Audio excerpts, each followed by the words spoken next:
All right, got a land addition plat. We'll do first. I think it's going to be quick. No minutes? No, we have no. No, it wasn't the last meeting wasn't formalized. We didn't have a quorum, so I didn't draft any for that reason. This plat, I did attach the last page just to kind of give you a feel for what it is now. It's not two straight lots all the way back like you would suspect. The lot adjacent to Bluegrass currently has an L shape. The idea behind this transfer of property from 146 on the corner to 150, the next one in, the same owner owns both currently. The idea is to create an access point for potentially a garage for a more saleable lot. There is language on there that denotes that this is not a lot in and of itself. It is in addition to the address at 150. Once again, more to create that a little more saleable lot. I have a question. The zoning ordinance in definitions defines a corner lot and a double frontage lot, but I don't really know zoning-wise what difference that makes, but we're actually creating a double frontage lot here. What are the ramifications of that from like a zoning standpoint? Does that just allow them a curb cut on each street and nothing more than that? In this particular case, yes. The double frontage lot, the main issues with double frontage lots are if that second street, it prevents that person from building all the way up to the street. If that second street is adjacent to houses, it prevents them from putting a shed right up against the street. It kind of pulls that setback in line with the other houses. And for this one, I didn't think that there was really nothing applicable there. It did have that feel of more of creating that access point, and I don't think anything's going to really be built back there. But the fact that you have a front yard setback then on both? There would be a front yard setback. Instead of a side yard for a corner lot? Correct. Gotcha. So L1, I can never remember if it needs to be 20 or 25 foot to put a drive in. So the access point is typically 25 for a flag lot. However, this is not, they're not creating that here. This is simply for a driveway. So they didn't have to meet a minimum width. If we were creating a lot, they obviously would, but in this particular case, a typical driveway width is 12 feet. So, there's more than enough room there to create that driveway, which is the intention. Okay. Yeah, if we were creating a separate create a buildable lot back there for a house someday because they're joining it to 150, so it's one. There would be the potential. I think there's probably enough land there between the two of them. As it stands, it's on there that it cannot be a standalone parcel. I guess if somebody owned both lots at some point in the future, they could potentially come back before us and split off the back end of those lots, and there might be enough there, but I didn't look that close.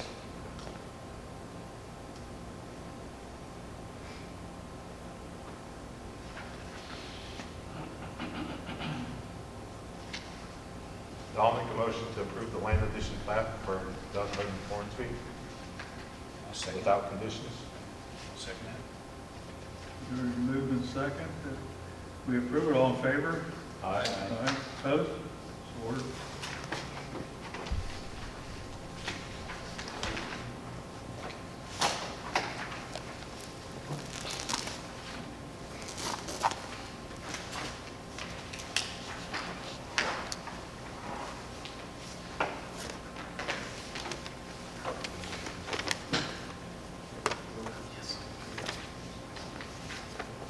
At this point, I think we're ready for the diagnostic from Elisa. Good evening. Do I need to turn the mic on, do you think? I think you're good. Okay. Okay.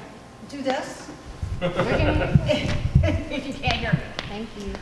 So good evening. I'm Elisa Duffy-Rogers with CT Consultants. And as Kevin mentioned, we will be going for the diagnostic report. So our meeting, and I apologize, for whatever reason, my screen is not being mirrored here, so I'm going to be looking this way. So I do apologize for that. Just speak up. Okay, then let's turn the mic on. How's that? Is that better? Yes. Okay, wonderful. So for our meeting agenda, we will take an opportunity to go through the update process. We will then review part 2 of the diagnostic report, and we will conclude with next steps. So the update process is basically 4 phases. We are currently at the end of phase 1. Phase 1 is really doing an assessing of existing conditions, and that is both of the built environment as well as the zoning ordinance and the subdivision ordinance as they exist today. As I said, we're at the conclusion of phase 1, which is the report that we're discussing this evening. The purpose of this report really is to bring out some ideas, some recommendations, and to have a discussion about them before we start actually drafting language for the amendments to the ordinances. And the idea behind that is it's better to have that discussion now at a very high level than to be drafting language that may or may not be needed.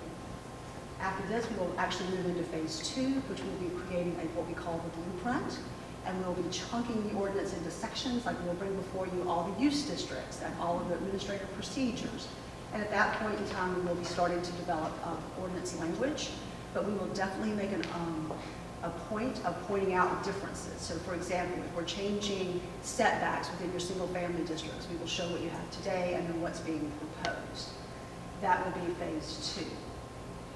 At the end of phase 2, we will then formalize all the ordinance amendments. And then that's phase 3, we'll then align the zoning map to whatever changes we decide. And then phase 4 is the actual adoption phase. So as we talked about before, the community plan really does talk about doing form-based districts for 3 areas. Those are downtown or town center. And town center is what the community plan calls your downtown areas. Midway and Inverness. So as all of you are aware, if you've had an opportunity to look at the report, this is a lot of information. So I will actually break through part of this to give an opportunity for the commission to ask questions, and then the chair will decide whether or not he wants to open it up to the public at that point. And so one of those natural breaks will be after we discuss the form-based districts. So as I said, there are 3 of them, downtown, Inverness, and Midway. As we've talked about previously, for a form-based district, what we're really thinking about is more than just land use. Land use is the foundation of your current code. What we're moving toward now is a code where the foundation is actually the form of the building, where the building is located on the site, and then we are taking it even one step further in your community and actually prescribing what building types are even permitted within each of these form-based districts. So we're getting very granular in an attempt to really help influence the character of your community, because the community plan really does have an emphasis on retaining and preserving and enhancing your community character. So for those building types that will be permitted within the form-based districts, we have a palette. For the residential building types, we have small, compact, single-family. Could you speak up a little bit, please? Thanks. Yeah. Sorry, I guess your mic's not on. Can you? I think it is on. Okay, now That's we can better. hear you. That's Yeah. better. Thank you. I think that when you turn your head though towards the screen. Yeah, we lose you. Thank you. How about that? That's how Thank you. All right. Okay, I hate to ask this, but do I need to repeat anything I just said? I heard retaining and, So the idea behind using a form-based code and using these building types is really to enhance and preserve the character of your community. Okay. So as what I was trying to say before you, when you couldn't hear me, is that we are making these form-based districts even granular than you will find in some other codes by prescribing the types of buildings that are permitted within the form-based code, within the form-based districts. The palette that we have in front of you in terms of the residential are small single family or compact, traditional single family, duplex, row houses, small multifamily, large multifamily, stacked flats, and multifamily with flex space. And you will notice, with the exception of one of these pictures, every one of these building types is already within your community today. And in most cases, they are already within the form-based districts that we are proposing. The palette of non-residential building types are Main Street mixed use, which is the top, and then civic. And civic really is a catch-all category for all kinds of institutional uses, whether they be places of your worship or your own city hall, as it used to exist. So civic is a very broad building type. So right now, your town center or your downtown area is the map that you see on the screen, and it is currently zoned Central Business District. What we are proposing is a form-based district that has 3 subzones, and they are the core mixed use, which is in orange on the screen, the traditional mixed use, which is in purple, and the neighborhood transition, which is in blue. You will notice that the purple is actually larger than in the previous map. And what we have done is extended it, or proposed an extension of it, down South Fort Thomas on both the east and west sides to encompass the area that is today the funeral home, a large multifamily, all the way down to the Presbyterian Church, and then mirroring that on the west side as well.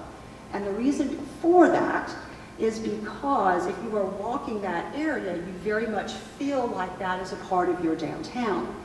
Today, the purple that is on the east side of South Fort Thomas is zoned R3, or multifamily. And any number of building types can go there, and the only thing that is controlling it is land use, so multifamily can be there, and density. It can look any way it wants to look. It can be located anywhere on the lot it wants to be located within the parameters that are currently in the zoning code. And so the expansion that we're proposing is really and truly to integrate it into downtown and to prescribe the types of buildings that you see on the screen. Please keep in mind that while we are talking about building type as a foundation, it doesn't mean that we have completely stopped thinking about land use. Land use is still part of the equation, it is just secondary. So for the area that you see in orange, we would still be requiring in that area that the first floor have a non-residential use, meaning some sort of commercial or some sort of office use. The area that you see in purple, while we have Main Street, while we have all of those types of building types on there, the multifamily with flex space over time could have commercial in the first floor, but it is not mandated. And then for the neighborhood transition, we are looking at an area that we are attempting to transition from the residential neighborhoods into the downtown area. And those are the building types that would be permitted. And as I said, in the core mixed use, that would be where One Highland is today, where Fort Thomas Coffee is, all of those uses that are right at the street and very much form the core of your downtown. And in terms of land use, as I said, for the blue area, we will be restricting those to the residential uses that we see there. In terms of the purple, if, for example, the multifamily with flex space would transition, there would be an opportunity if the community would decide to do this, to have that as a conditional use as opposed to permitted by right. So I'm going to stop here and see if the commission has any questions, since we're really truly going about zoning in a very different way. So in the transition zones, would you permit commercial or not?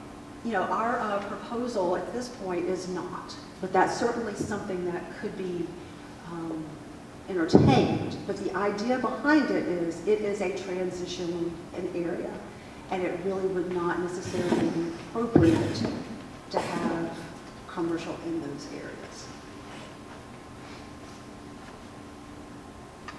All right, let's move on. Can I ask a question? Yeah, this is, And it's a kind of an easy one, I guess. Basically, what is changing from the way it is now to the way that they're proposing to change?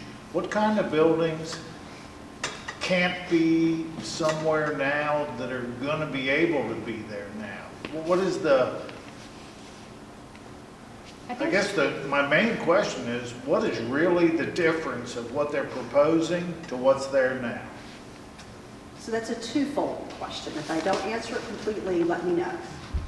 So every place that you see within the dotted line today, let's see if my mouse works. Yeah, I understand that part of it. Everything that's in here right now requires there to be retail or some sort of non-residential use on the first floor.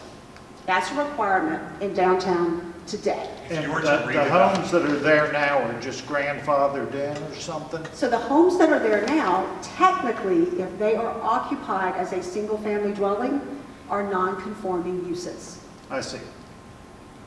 I don't. But you can still sell it and somebody else can move in and live there. As And a they can house? continue on until they decide to tear it down or something like that. Correct. However, if you have a building that has gone to be conforming, meaning it has become a business use, it necessarily cannot go back to Okay, being a single-family home. yeah.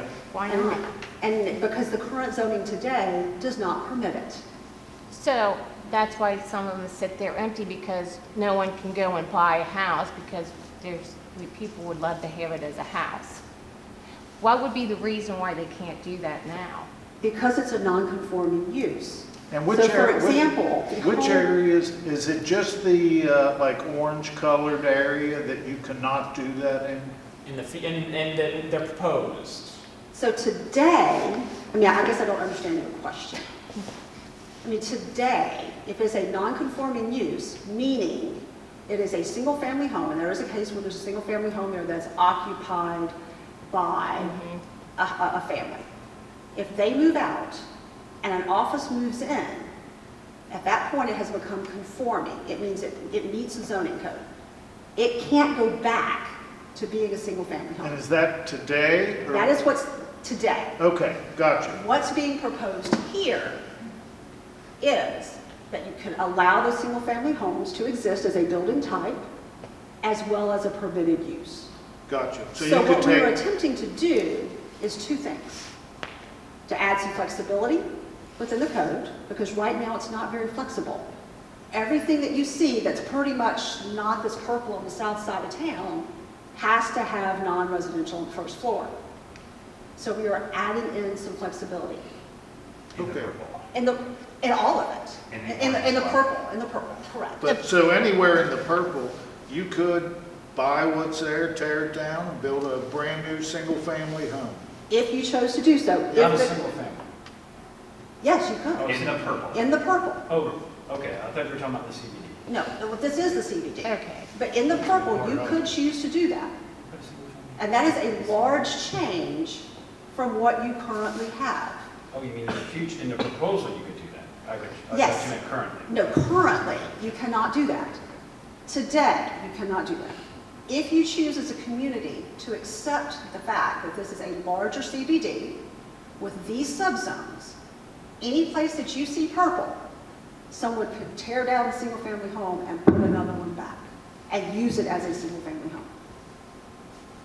So that is a very different approach to how you do zoning today. The only place that could not happen would be within the orange or the blue. I have one question too, please. Can someone buy that house and just keep it residential because it's a beautiful home in this new proposal? If it is in the purple, They could go up and buy it, like if it's Ken Bowman's old house, can we buy it and turn Yeah, it it's in the purple residential? area. So someone can make that residential and keep it as if they is? chose to do Proposal, that, yes. Okay, and the community chooses to have this proposal, they accept this proposal and adopt it, then yes. okay. So As we far are as adding in flexibility that doesn't currently exist. As far as the row houses go, could you have built those anywhere on the map that's not, orange colored? Could right now you build those in any of the light blue or? No, you could not build a row house at all. as On your- Miller or Lumber? On anywhere. Well, that's Miller and Lumber. Yeah. Is that what you're saying? So row houses were never in the ordinance before, you couldn't do it? Everything that is, and I'm not exaggerating here, everything that is in the dotted line today basically had to be a mixed-use building. It had to have some sort of non-residential use on the first floor, and then it had, I understand. yeah, so you could not build row houses. I got you. Okay, Today. thank you, Okay. thank you.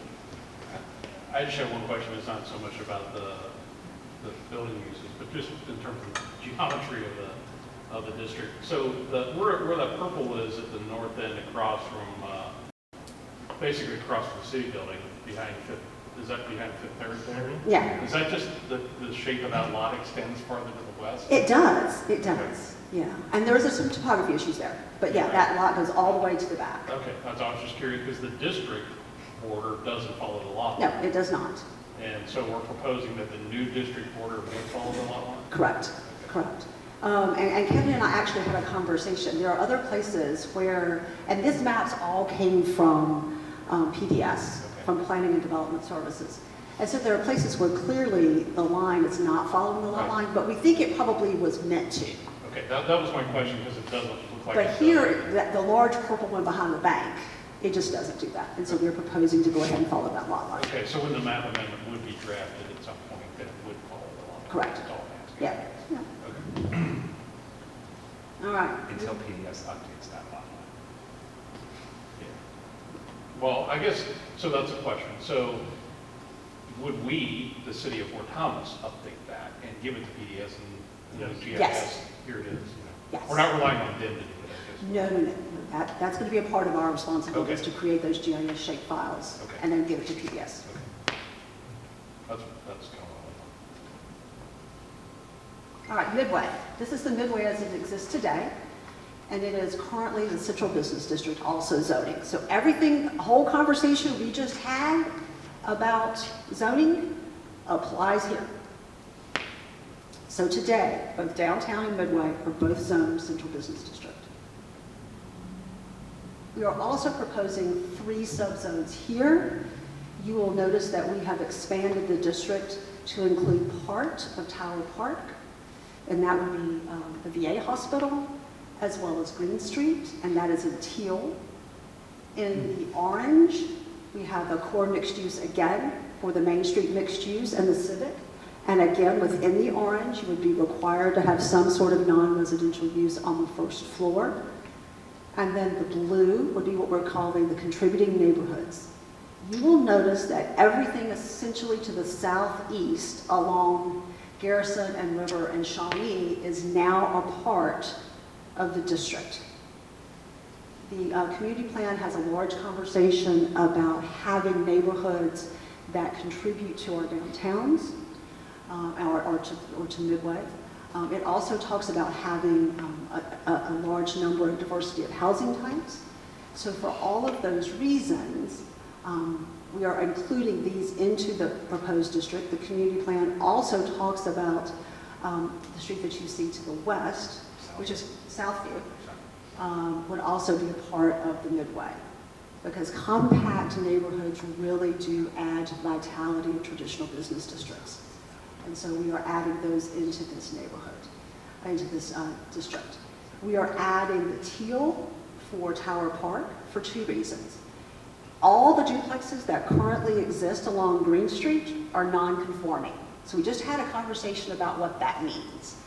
That means that today, for example, if one of them burned down, it could not be built back. So we are, by adding that into the district, we are making them conforming uses.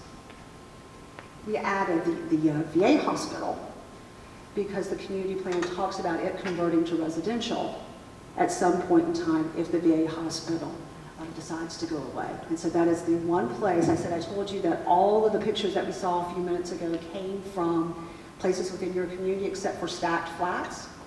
The only place that we are permitting stacked flats is within that subzone specifically for the VA hospital.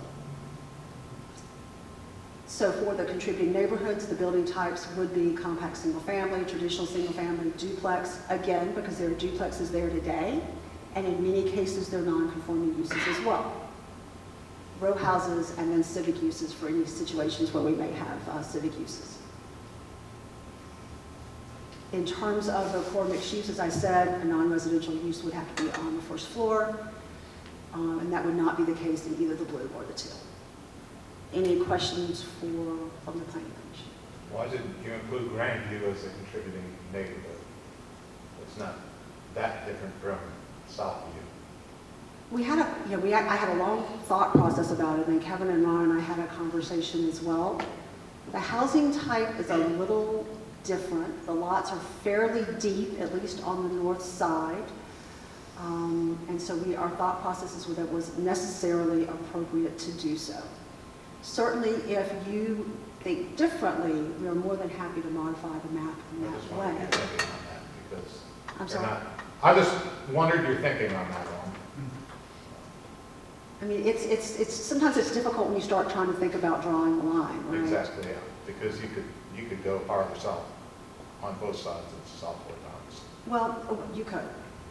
But Grandview, those lots are deeper. They are a little bit more, robust in terms of the neighborhoods. Those were the reasons. Certainly we could do both north and south of Grandview if you think that's appropriate. So currently, if somebody aggregated a bunch of different properties on Southview, and they said, okay, we're going to put up some townhomes, attached townhomes overlooking the reservoir, with what you're proposing, that would be easier to do, but so what would be the process of somebody would have to go through to do that now? They would have to get a zone change. They would have to then go to multifamily, which at very least would be R3. And then they would be constrained by the very odd density calculation that you have in that district. Under this proposal, row houses would be appropriate. So the other question I had, I guess, the contributing neighborhood, it doesn't necessarily have anything to do with the contributing context of the National Historic District boundary, correct? Correct. And so if using the word contributing is confusing because contributing has a precise meaning under historic districts, I certainly can change that. I put it as contributing because it contributes to the vitality of the Midway district. But you are correct. It does have a precise meaning in terms of historic districts. And I just wasn't sure if they were the same.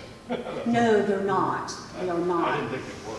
Yeah, contributing in terms of a historic district means that while it is not in and of itself a landmark, it contributes to the district I just itself. didn't know geographically if they were the same. No, they are not. Getting back to the discussion on Grandview, I mean, I think I understand what Jerry was saying there. I guess I would have the same question on Brentwood, on those lots that are fronting on Brentwood. Like, well, if you're not counting Grandview, I'm not sure that you would count the Brentwood lots either, because they're a little bit different from the lots that are down in Garrison and the lots to the north. They are. So, And the character and I'm not neighborhoods are a saying little one's bit right or different. one's wrong. It just seems like those lots fronting on Brentwood are similar, if they're not even more modern than the lots from an architectural standpoint or development standpoint than the lots on Grandview. So, Following what Dan was saying, it would be tough to assemble a good piece of land on Southview because the lots are not very deep. And I was thinking if Grandview were added to that a developer could put together a bigger chunk of land and have a little more flexibility. Although you do have some significant topographic problems. You do. But you do on that side of Brentwood too. Right. So here's the thing. What I hear you say is that you like the idea that we are extending the district this way, using those building types, with the constraint being that everything that's a contributing neighborhood is going to have a residential use. Whether we ultimately include the north side of Grandview and the south side of Brentwood is a discussion we can certainly have as we move forward. But what's important to me is that you're okay with the idea of making the district larger and using those particular building types.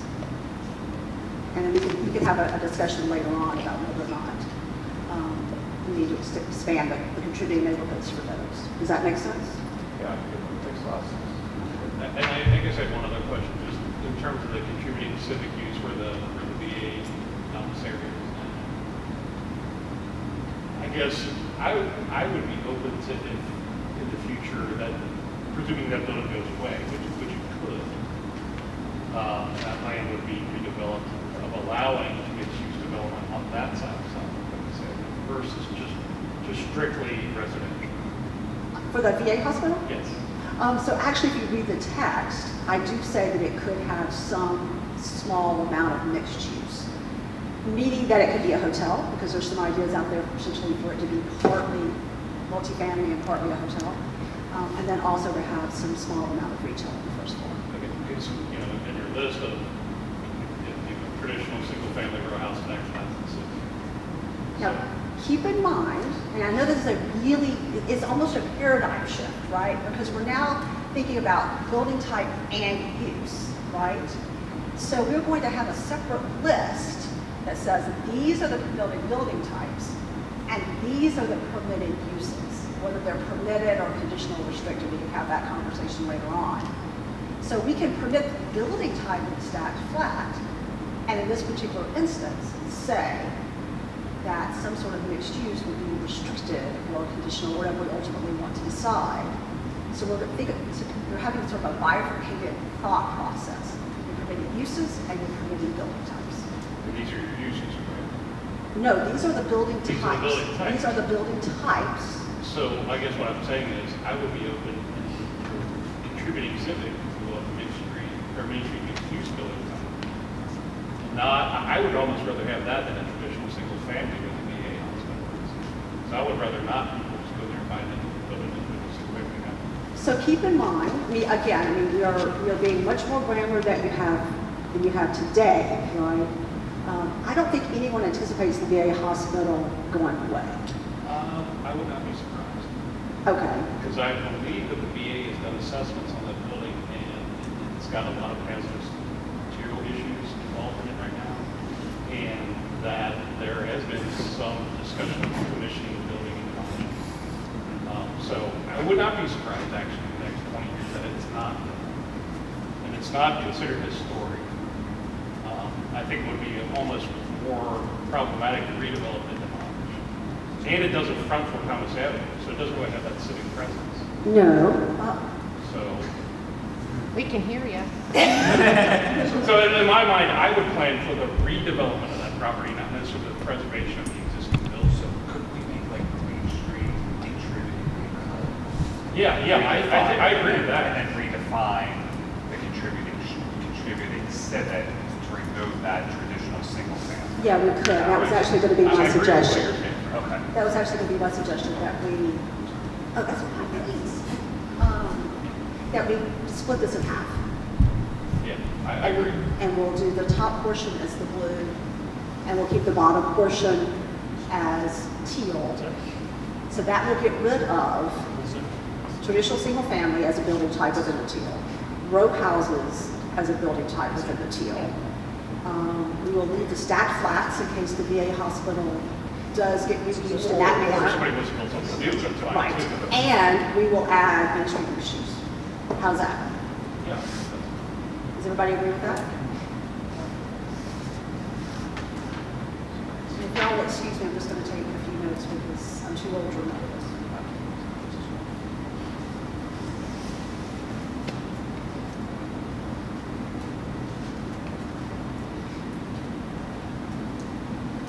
Awesome.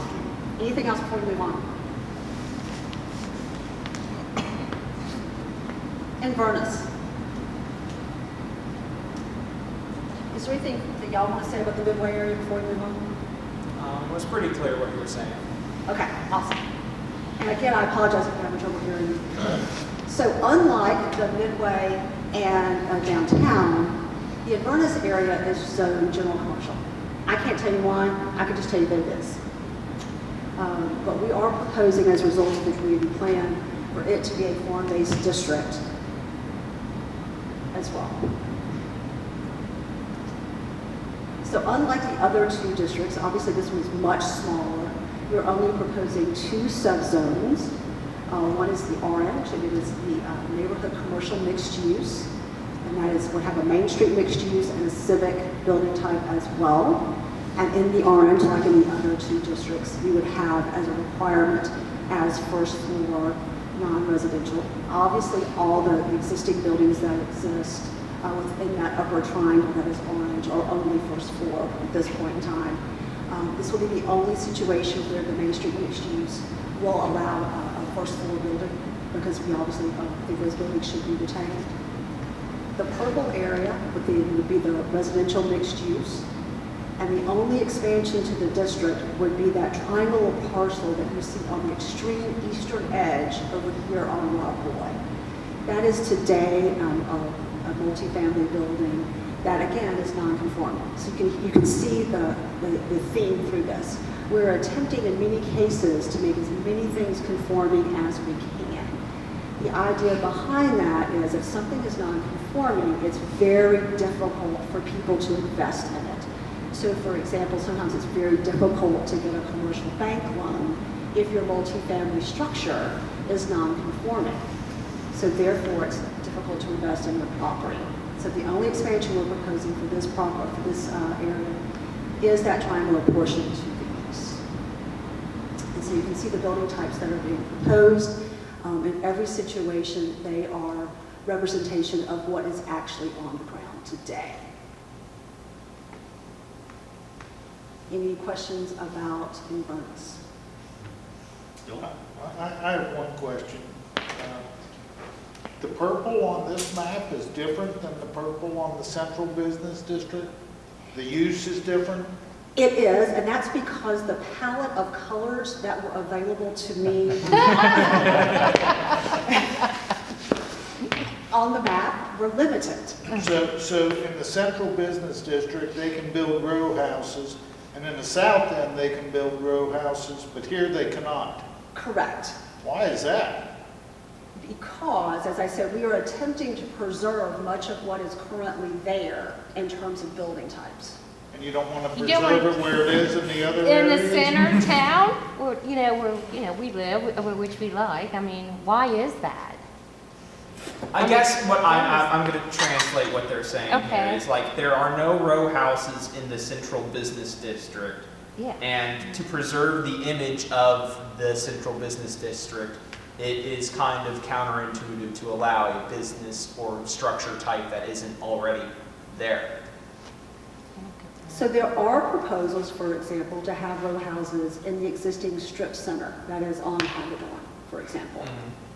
So that is a situation where redevelopment could happen and row houses within may very well be appropriate, because that would be a transition from that single-family neighborhood into your downtown area. Now, certainly it's a conversation that the Planning Commission can have as to whether or not they want that flexibility for row houses within the central business district.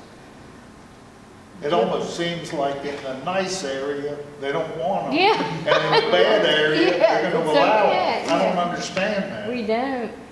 There is just some preconceived notions of like downtown Newport where we No, I think it's preconceived, this area's got more money than this area, and these people don't want the row houses. Yeah. I think what it was big commercial districts like the CBD don't really have enough single family close by to have a big business population there. And what they're trying to do is increase the number of houses in those CBD areas, so you have more people that can walk to the Midway or walk to the pub or walk to the new restaurant that's going to be in the middle of the town.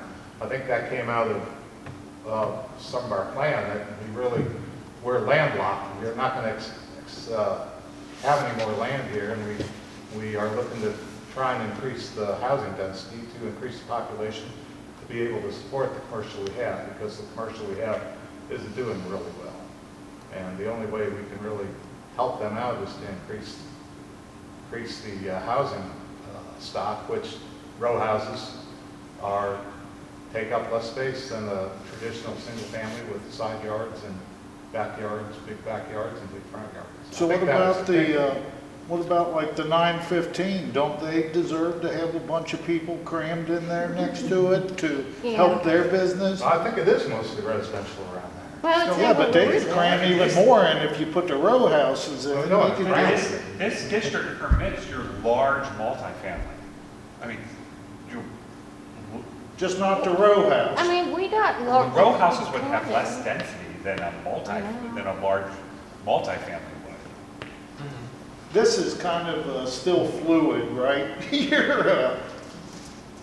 It is all very fluid. It's all very fluid at this point. Because in our heart, our town, the central part of the city is, it's to us what Fort Thomas is, and row houses to me does not come to my mind when it comes to Fort Thomas. It's about preserving the Our- image yes. of Fort Thomas. Yeah, the feel. At least in of our it. opinion. In our home, and we're, like, in our neighborhood too. We like how it is, the open space, we like having greenery.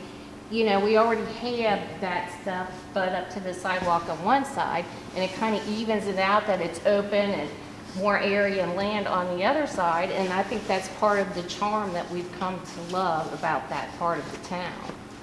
So, I guess I had a couple that's questions. my input.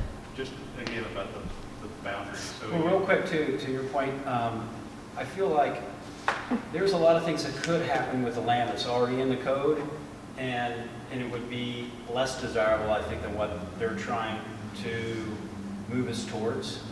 And so Well, somebody could come in there and buy a bunch of stuff and just knock it down and build a lot of different things that would be mixed use and things like that. And so I we think already that, have that one. yeah, so I think that by That's this, also it's kind of just- why we're doing this. I know, I understand that, but I don't want to change, you know, tear it down just to get more density of population, which that area is already crowded because it's the drop zone of all the school Well, I guess the kids question going is, there. like, how big of a population increase do you think is necessary to support the businesses down there? I mean, because we already try to support the whole surrounding area. We try do to support our local businesses, absolutely. Very But like, much. I like, how many more people is going to be like 10 row houses compared to 5 regular houses? I mean, you can, I mean, just essentially, my gut would tell me you're going to double the population. But keep in mind, as Dan said, today, someone could tear all of that down and put in, you know, buildings right to the sidewalk today. So what we are doing is actually making it more flexible and making those single-family homes a permitted use and a permitted building type. So we are adding in lots of what we heard from community members when we were all here together in October. Because we heard that, we did do those things. Yes, we understand that, and we appreciate that. But, like, because you keep saying we, you know, because we're all for Thomas. And I mean, we, when you're saying we, are you working for the city? I mean, I don't understand. Who's we? So if I am saying we, Yeah. and I am referring to myself, I am referring to the recommendations that are currently here. And if you want me to say I, Well, I don't I'd be more understand, than like, happy to. the city hired you because, Say yes. I have been hired by the city of, our CT consultants, Frank and I, have been hired by the city of Fort Thomas to really and truly, as you keep hearing me say it over and over again, implement your community plan that was adopted back in 2018. The overarching goal of this entire update is to really and truly, through zoning as much as possible, implement that community plan. There is nothing that I have either recommended or talked about here tonight that is not in some way a part of that plan. And I don't know if Kevin has had an opportunity to put this report on the website, but in every single solitary instance where I have made a recommendation, but again, when I say I'm talking about CT consultants, okay. it is tied back directly to a goal, an objective, or a strategy that is in the community plan. Now, that doesn't mean that there might not be another way to implement that goal or that objective or that strategy. But there is nothing here that that I am recommending that in any way deviates from the community plan that was adopted back in 2018. And I apologize for saying we if that's a problem. Oh, that's okay. It's a 30-year beat into me thing that I... Oh, that's okay. I mean, I appreciate you trying to give clarity on it, but, you know, you know, I know people that was on the comprehensive plan board, and I've taken the surveys, and I just know we just like the small town feel, and we like, you know, we have a convenience store, the pharmacy, you know, walkability, city within the park. I don't want everything to be, the greenery taken away from where we live, our area, because to make it more density, to help thinking that's going to be the solution for other businesses. I think a nice restaurant, you have enough parking for these businesses, and you mixed in with all the residential that keeps it the city and the park feel, than trying to get so much of these row houses in. I'm not a big fan of the row housing at all. I mean, a lot of the stuff I am a fan of, the row housing, no, I think it's not the feel of Fort Thomas for me, that's all. That's my input. Thank you. So I have a couple questions just in order. So you, I'm talking on the south side of the intersection there between Sterling and 22, 18, and 15? yeah, so you included the two families that are the small duplexes on the two farther to the north, but not the two further to the south. But they're essentially the same, it's all the same development. There's 4 buildings in that same development. Yeah, they are. So why did you split it versus not including 15 to 22, 18? Yeah, so the existing district ends where you see that dotted line. Yeah. And then you have, and they're exactly right, they're almost 4 buildings that are almost exactly the same. Yeah, they were all built at the same time. Right. And Kevin asked me the exact same question. Why not just go ahead and do that? Because you have single-family homes to the south, and that the duplexes are currently zoned R3, so they're conforming, they make a nice transitional use between the single-family to the more intense purple and orange area. That was my rationale. That doesn't mean, and if they had been non-conforming, 100% I would have extended the district. But they are conforming today in terms of use. Whether they're conforming in terms of setback, I don't know. So therefore, I did not include them. Do we know that is the same owner of all 4 of those buildings or the different owners? I would say it's different owners. Just from my experience of reaching out to them for different matters, I don't think they're all the same. And when I looked at the They property, have a shared driveway, that's why. they do have a shared driveway, but my recollection of the property records when I looked at it is that they were not all owned by the same. Yeah, I'm just thinking if you had to develop half the lot and they have a shared driveway for the other 2 units. So again, we're always walking that line between certainty and flexibility. I mean, my thought would be to include the other 2 buildings, but that's my personal opinion. And then on the other side, the Highlander, the Pope building near the 822, this is on the west side of Fort Thomas Avenue, there in your lower left. That's a large residential development, large residential multifamily building. It is. So why is that not included in the district when it would already be a conforming use there? And then it's, as you move up Fort Thomas Avenue, then you have Yeah, but a mix of duplexes, single family. residentials, yeah. Right.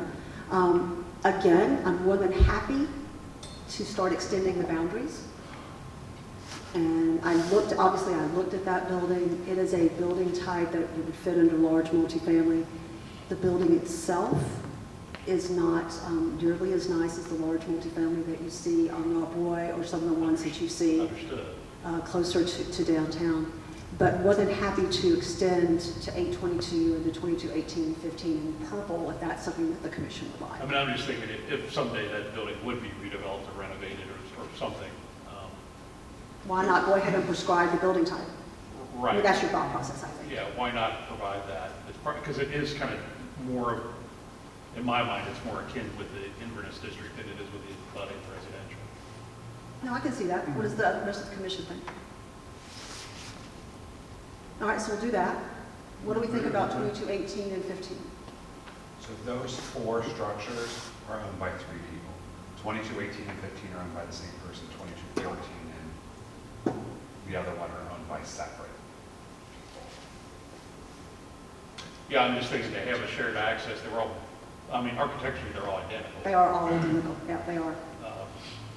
If somebody wanted to redevelop that more holistically, it seems to me like you would, I'm not saying it has to happen that way, but I think you would want to provide the opportunity for it to happen that way, essentially.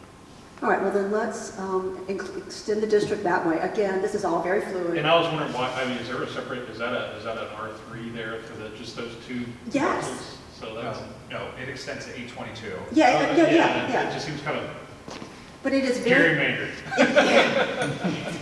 but it is odd that whenever, and I have no idea when these lines were drawn. Y'all may know. But it is odd that 2214 and 11 or whatever that is are currently today zoned general commercial. So they could be torn down and any sort of general commercial use could be put there.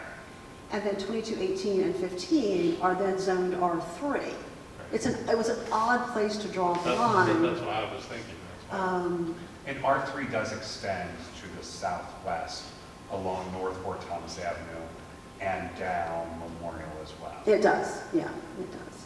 But I think it does make but it's, it's interesting because there's a mix, like I said, of single family duplexes, large multifamily buildings, you can head that way.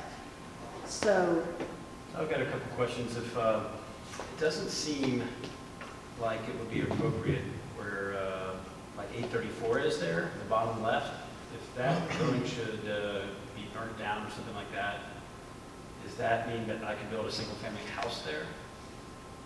Like the corners of these business districts, like where the number 5 is up there, and 834, it just feels like that would be odd to have if a single family house is permitted there. Now I agree, like if you go all the way up to the top and see 922 or 918, those houses aren't there. For some reason or another, to build back single family makes sense, but for corners of our business districts, I'm not sure. I'm just throwing it out there. so then let's consider making the 4 corners, it's kind of 5, orange. Orange. So that would then so that the traditional single family or the duplex couldn't go on that corner. It would have to be some sort of commercial mixed use, essentially. I like the way you're thinking. And then who owns the park? Is that Fort Thomas? Yeah, it's orange. Is that Michelle's. ever not going to be a park? It's lovely. If it's purple, does that mean, it gives me the impression that someday I can stick a house on that or something? No, it's purple and civic is a permitted use type. Oh, okay. Yeah. But there's no reason, we couldn't make it orange and put civic as a building type of use and all that. And what you're showing with that, when you look at the map, is that those 5 corners, 5 lots, whatever, really are an intense way of having use at the corner and addressing the corner and accentuating the corner. And we'll have a conversation about that in a minute. So I like the way you're thinking. Yeah, let's do it. And again, this is all really very fluid. What I'm hearing from you is that you like the idea of this being a form-based district. You like the idea of having subzones. You like it so much you're thinking about extending the district in these ways, and how we ultimately map the subzones. At this point, the next iteration of this will reflect what I've heard, but it's fluid in that way. Awesome. Okay. Anything else? Okay. We're gonna make a transition now. We're gonna make a transition from our form-based districts back to conventional zoning. So let's take a second and think about what that means. That means that we are no longer prescribing building types. The foundation of these districts is use. You will hear that I have some form-based standards in some of these, but and when I say form-based standards, I mean the standards for development standards. But building type is gone, we're thinking use. And all of this comes directly from the community plan. The 3 form-based districts were recommended in the community plan, and then we are moving toward conventional zoning districts with these. So the community plan does designate the Fort Thomas Plaza, basically the commercial office area at Highland and Grand Avenues, and then the tiny little lot at the intersection of South Fort Thomas and Bivouac Avenues as a neighborhood commercial office district. And when I say tiny, it's basically that big building. there. So what we are proposing, I am proposing, is a neighborhood commercial office district for these 3 areas. So again, because we're talking about use, you see a use chart. So what would basically would be permitted would be retail establishments, offices, those kinds of things. What's different, and what is talked about in the community plan as well, is that if you do have upper floors, you can have residences in them, be a permitted use. And then we would be proposing that drive-throughs, and as I say, vehicle fueling stations instead of gas stations, because at some point we might have electric vehicle charging stations, would then be conditional uses. Conditional meaning that we would have specific standards as to that would apply. So these are the basic districts. We talked about the last time that we are having an additional use type, which would be a restricted use. And what that means is that it's permitted by right if you meet certain standards. Typically, those are larger lot areas and larger lot widths and those kinds of things. But it would not be a conditional use. It would be a permitted use with standards that would be considered by you as opposed to the BOA. In terms of development standards, what is different about this is that we are proposing a maximum front setback instead of a minimum front setback. Today, your code, like many, many others, really does have a very large building envelope that is permitted.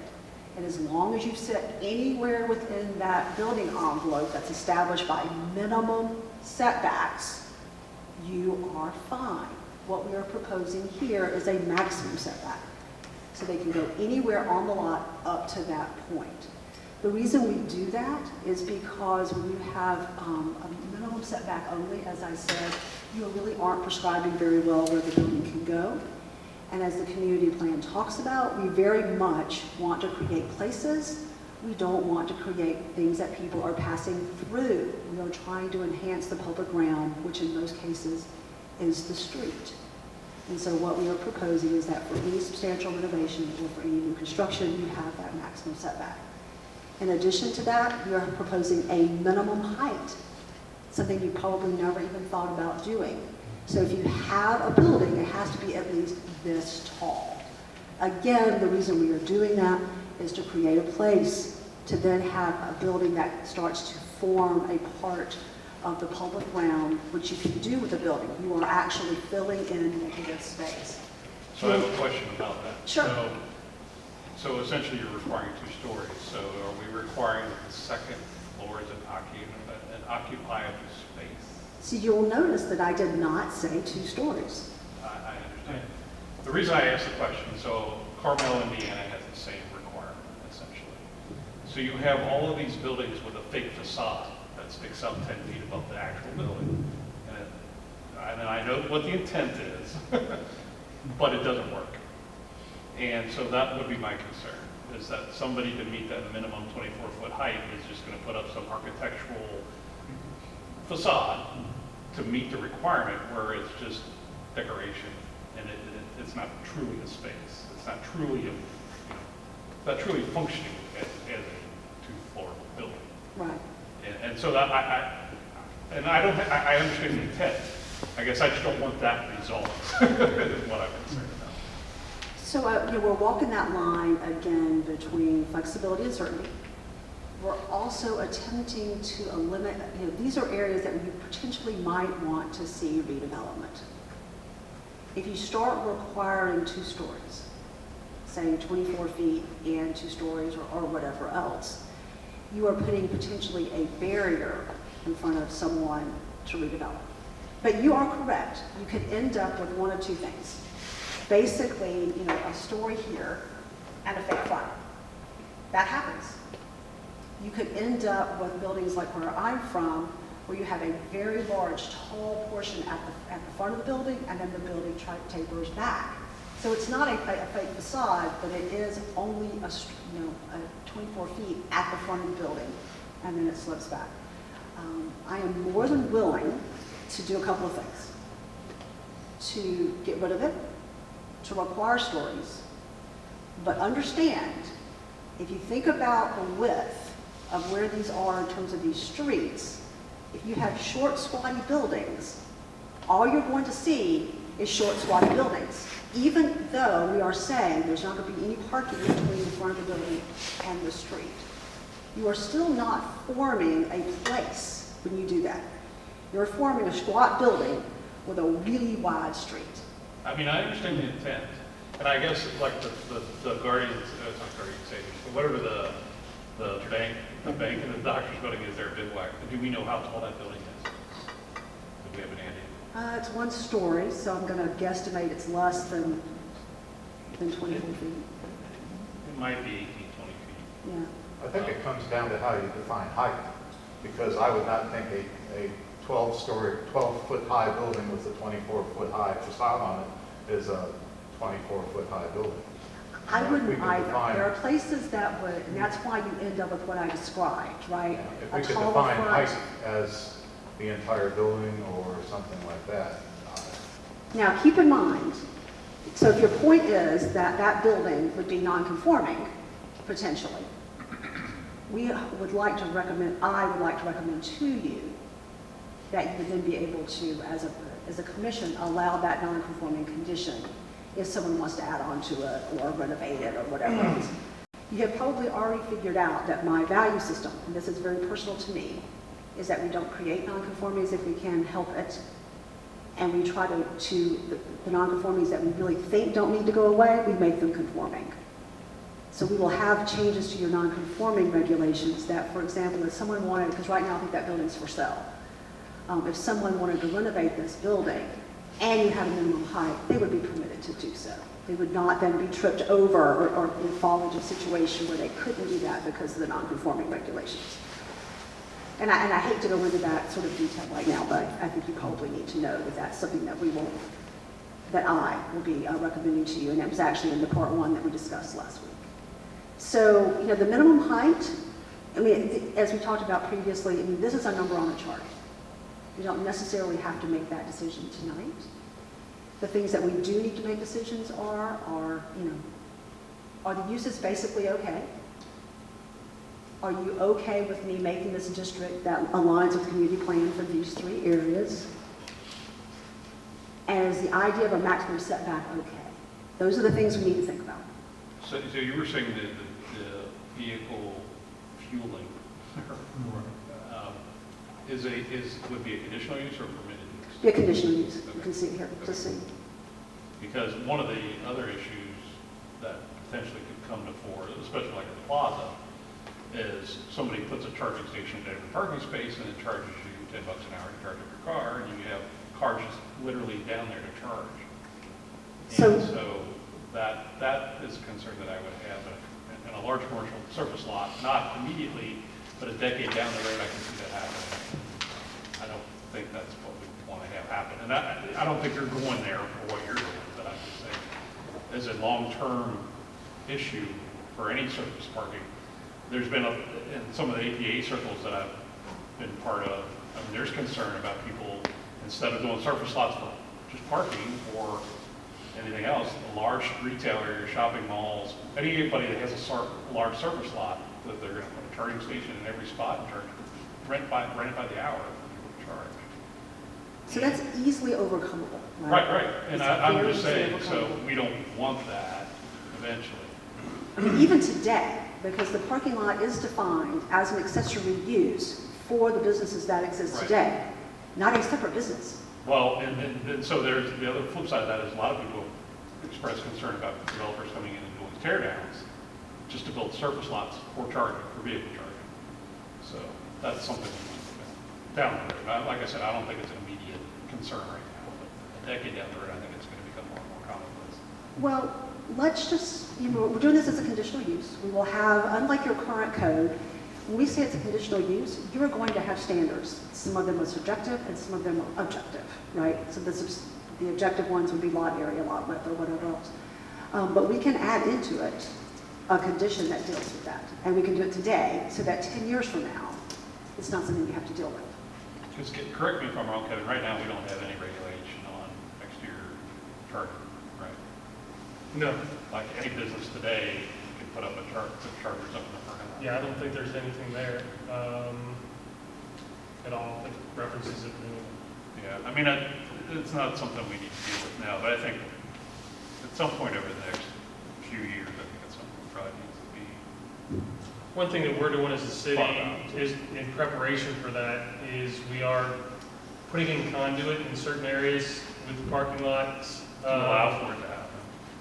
Right. For that potential, but it's not immediate, it's just, we're saving the trouble down the road. Right. I mean, I think it's good planning. I mean, it's just that, it's going to become commercialized, I think, to some degree. What do we feel in Fort Thomas that's gonna happen? I mean, you got electric car, most people are gonna put the charging thing in their garage. Unless you're out at a restaurant somewhere and you need to charge your vehicle. But you're already gonna be charged at home, you're not gonna go that Maybe, far. maybe not. You'll need to allow them to have the business of charging cars and parking. I mean, basically. Well, I it's, mean, for all the codes that I'm writing right now, we are saying as an accessory use an EV charging station. With the, by defining as an accessory use, we are saying it has to be accessory to the building that, the use that is currently there. So what Dave is talking about in terms of it being a separate commercial enterprise, we are not in any way permitting that, anywhere. But in every code that I am currently writing right now, EV charging stations are an accessory use because people are going to want to plug in when they go to the restaurant.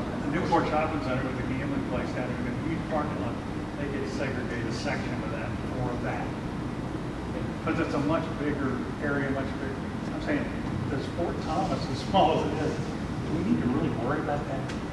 In terms of it being a Do we want it, separate, do we Fort want Thomas it to Plaza, even be you a could have potential? half of Fort Thomas Plaza being a charge. St. Elizabeth, because it leaks out Do of we want it? the garage. You know, we don't allow We don't want to. cemeteries, we don't allow junkyard.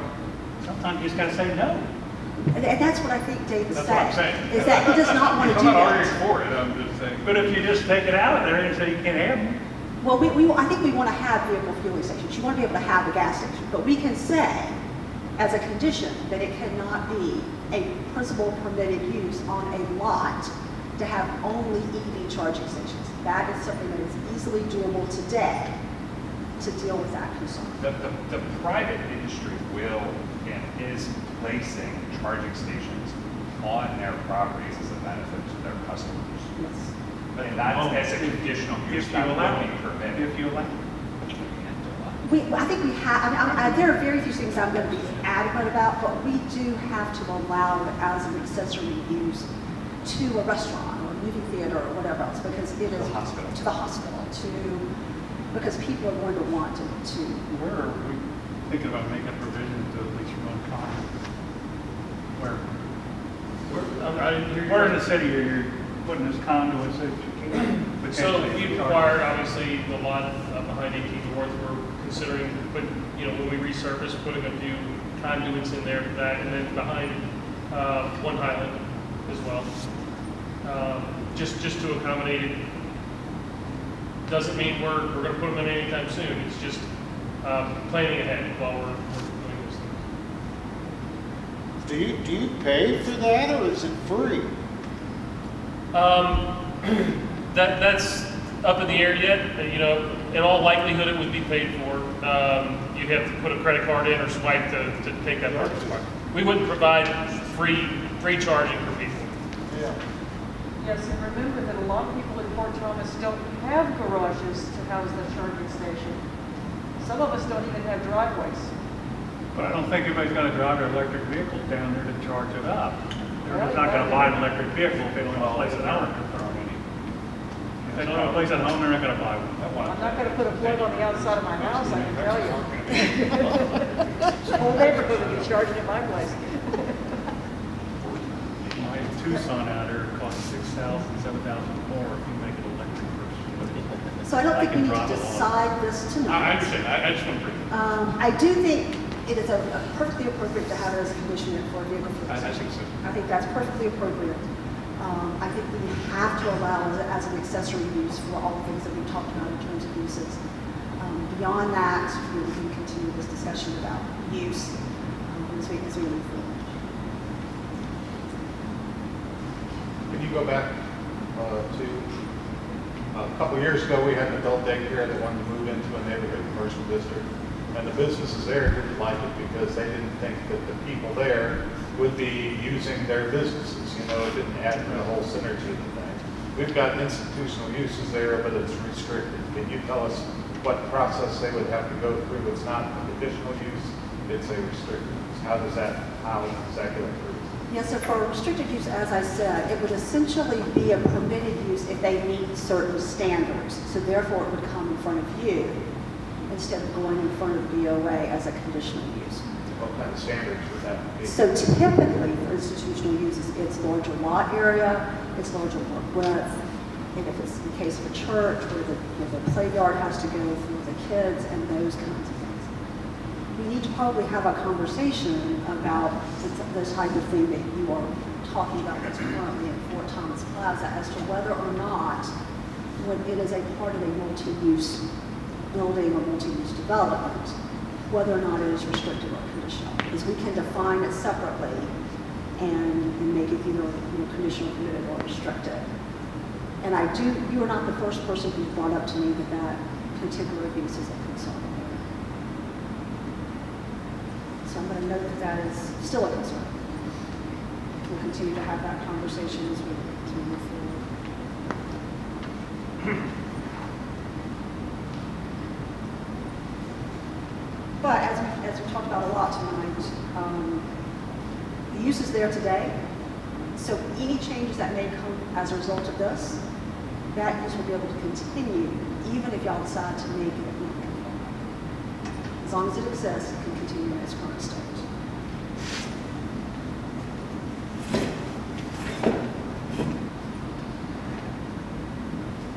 All right, so for the neighborhood commercial office district, we are proposing design standards, and those design standards are different than right now. You have only the design review board looking at the businesses and the developments within downtown Midway and Vernus.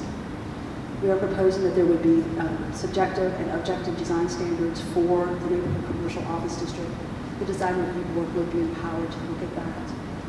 And they're pretty basic standards in terms of transparency and those things, except for the corner of Highlander and Grand, because of what we were talking about earlier.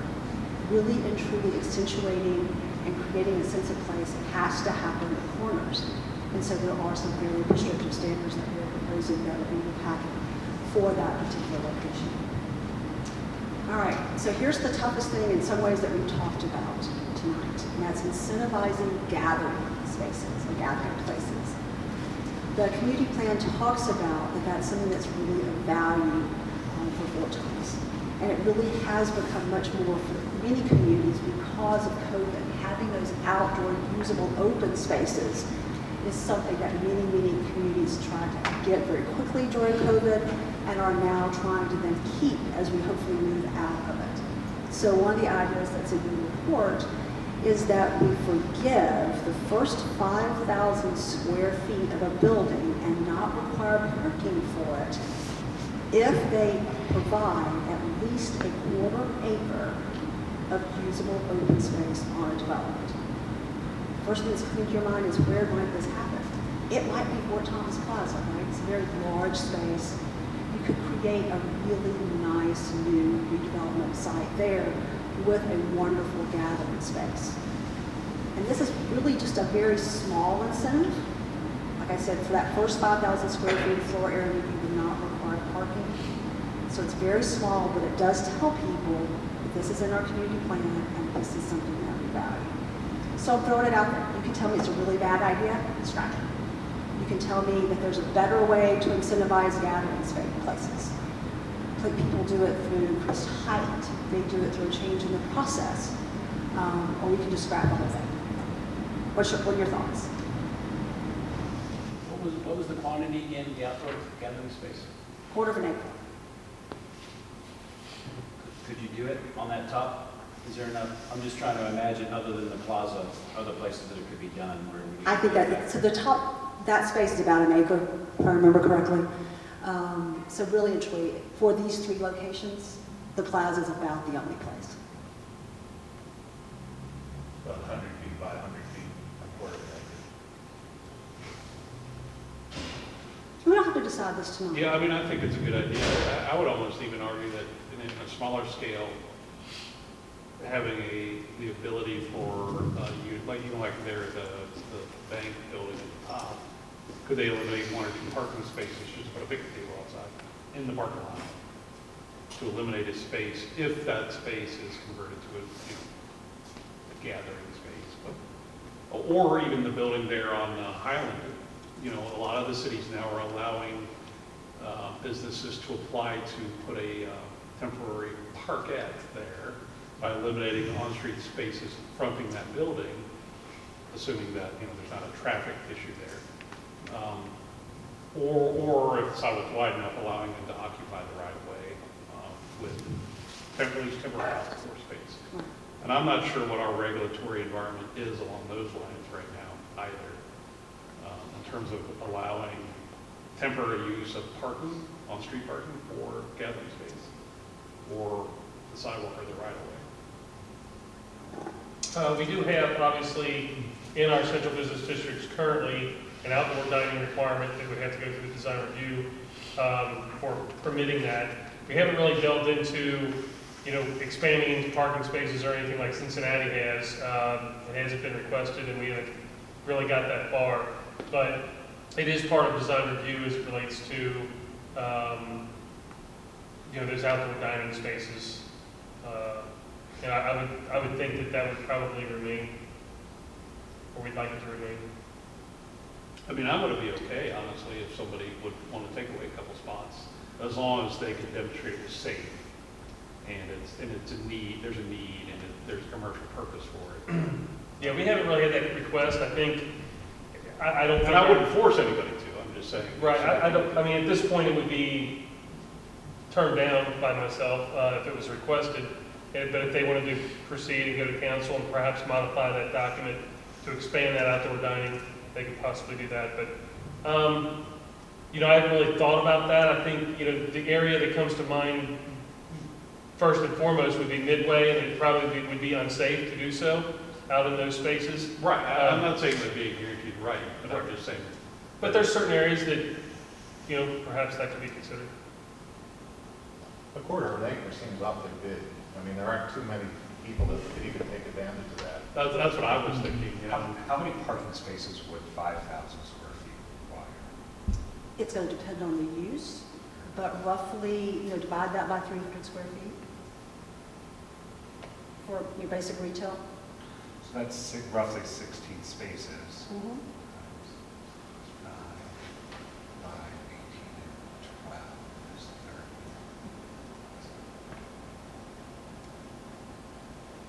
So I chose a quarter of an acre purposefully, right? Because we are trying to get usable open space that creates a place. So there is a difference between a small gathering spot, such as a picnic table, and then creating a gathering place. Those are two very different concepts. And we can look at doing both. Right, because you are correct. Really, I looked at all the sites within here. The only other place that it might work would be 20 grand. You might could do something there in that site, which is just down the road from here. But the most likely place that it's going to happen, given the size of the parcel, is Fort Thomas Plaza. The size of the parcel and let's just be frank, the quality of the buildings that are there. But we could think about having a bifurcated approach, where you say 5,000, first 5,000 square feet we forgive, and if you give us a quarter acre, but we'll look at a waiver of parking if you give us a gathering space that is X by Y, something like that. I mean, so we are creating two different ways of creating outdoor space. Whatever happens within the right of way, whether it's the street or the sidewalk, is basically outside of this code. I understand. And I know, but I would support it, but I'm just saying it's outside of what we're doing here. When I think of a gathering place, I think of a place people can walk to, and 20 grand in Highland Plaza don't have any pedestrian. Right, that's what I was thinking. You have to drive. So that's why I was thinking it'd be nice to have a smaller kind of area where people who are walking meet, or have we have to close down streets to have our art fairs and things. If we had a lot of smaller little pocket parks, we could do the same thing without closing down the streets. It just seemed like a quarter of an acre limited the number of people that could do it, and the places don't really allow pedestrian traffic. You're right. I mean, you normally would prefer to have these things within walkable locations, and both 20 Grand and Fort Thomas Plaza are that. However, people really are craving those outdoor spaces, even if they have to drive to them. And you're correct, it would be really nice to be able, to walk to them. But I think it's y'all frankly are having a much better idea than I did, which is to create two separate levels, right? Let's think about a larger space where you could have, a different place for your, your Employees to go eat. Right, or what's the thing you have outside for your market? farmers. Your farmer's market, or, sorry, your farmer's market, or your, outside art spaces, or those kinds of things. That would be a wonderful thing to have in the summertime at, for example, Fort Thomas Plaza, even though it's not the best situation because you have to drive there. But I think let's think about, if it's okay with you, allowing you to waive some parking for some smaller amount to create smaller spaces, whether it's at Bivouac Avenue or whether it is a wonderful space in the parking lot at 20 Grand. Because at that point, because right now I suspect that the parking that's at 20 Grand is required, right? Every time I've been by there, most of it is empty. But if we allowed them to, convert some of those spaces into some nice outdoor gathering spaces, maybe they would. Well, and then that brings up another question I had is, have we considered a maximum parking that can be provided? We can go there. So if truly 20 Grand or the plaza don't need 200 spaces or whatever, whatever the ratio is. And I'm not saying you would go back and retrofit those necessarily now, but someday down the road, if somebody would subdivide those or redevelop them, why not remove some of the parking lots if you don't need it? Correct. But that's different than having, there are many communities that have a minimum requirement. You have to have exactly these number of spaces, and you can't have any more than these. That's the maximum. Right. To me, that is a very large regulatory barrier that we don't need to put in place if we right-size our parking requirements, meaning have really requirements that are more realistic. The other thing that I would propose to you is that we give you, some ability to waive some parking in certain circumstances. So I think that's a better way of handling parking than adding an additional requirement of a maximum.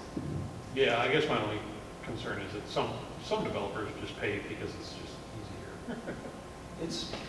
I feel like, I Tim can probably testify to this, 20 Grand is every single spot in that parking lot is taken up every once in a while. So And that's fine. You have to put as much parking in as your heaviest Right. possibility of usage. So it's practical to have a building that size wherever you're at. So Who would use it? I mean, at 20 Grand, you can walk up and use the little park that's up there at Highlander Grand. That's as close as green space up all. Who would build these little I'm just talking green about areas that there for? is, I think there's a Who is reason. it 20 Grand for the employees that are in that area? It could be. It's not the right We were talking about theoretically sizes of places where you could do this. The most likely place it's going to happen, if it happens, would be Fort Thomas Plaza, because it is a site that is ripe for redevelopment. And it would serve the people that are in that plaza, I think. It could, but it would also be, as Jim I don't said, think people I would have to down drive there. there. I mean, if I you're have all creating these a gathering, I have the beautiful parks that I could go to that are more green spacey than whatever would be there. I think we like the idea though, incentivizing gathering spaces, places, smaller ones, bigger ones.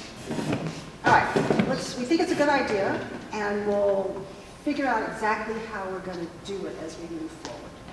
If you had told me it was a bad idea to move on, I wouldn't have been surprised. So I'm glad we had the conversation. All right. Still in conventional districts, Alexandria Pike. We are proposing, I'm proposing two. The first would be an Alexandria Pike mixed-use district. The other one would be the Alexandria Pike corridor residential district.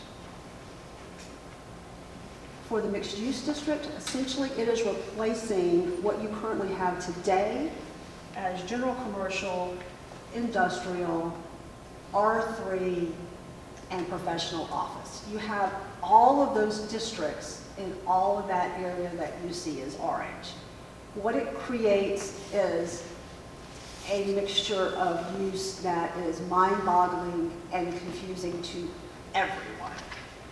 So the community plan suggests creating a mixed-use district for those parcels, and so that's what we were proposing. So it's everything you see in orange today. There was nothing there that would convert anything that is residential to this mixed-use district. Essentially, it's creating one mixed-use district for all of those diverse districts that exist today. Again, because we're talking about use, there's a permitted use table, very similar to what you saw for the other district, with the exception that because we have today a light industrial use along this corridor, we are allowing that, or proposing to allow that as a conditional use. Development standards. We will have the same conversation we had a few minutes ago about minimum height, because again, we are trying to enrich the public realm, which in this case is the Alexander Pike corridor. So we are proposing that minimum height, which we don't necessarily have to do, but it is one method of enclosing the public space with a building. Because again, we are trying to create a place, not a street that people are flying down. In terms of the development standards, we are proposing both a minimum and a maximum setback here. So we are even more tightly defining the building envelope. And we are saying that 70% of the building has to be within that minimum and maximum. Again, because we were attempting to create a place with buildings, not a whole bunch of parking lots. Again, we are talking about design standards. They are a little bit more prescriptive than those that we were talking about for the neighborhood commercial office district. And in this particular and again, that would be those that will be reviewed by the Design Review Board, which is an extension of their current powers. And in this particular location, we are talking about incentivizing green and low impact development. Green development would be green buildings such as green walls, green roofs, solar panels on the roof, those kinds of things. And then low impact development is a way of managing stormwater management for both quality and quantity. Typically, it deals with a more natural way of dealing with stormwater management instead of piping everything and putting it in a pond. And interestingly enough, it can combine with green development, because many times community developers will use a green roof as a part of their low impact development for stormwater. And again, it's the same incentive. Forgive the first 5,000 square feet in terms of required parking if they provide. I suggest that we have a menu of green things. Lead the certification on the building. Green walls, green roofs, solar panels, those kinds of things.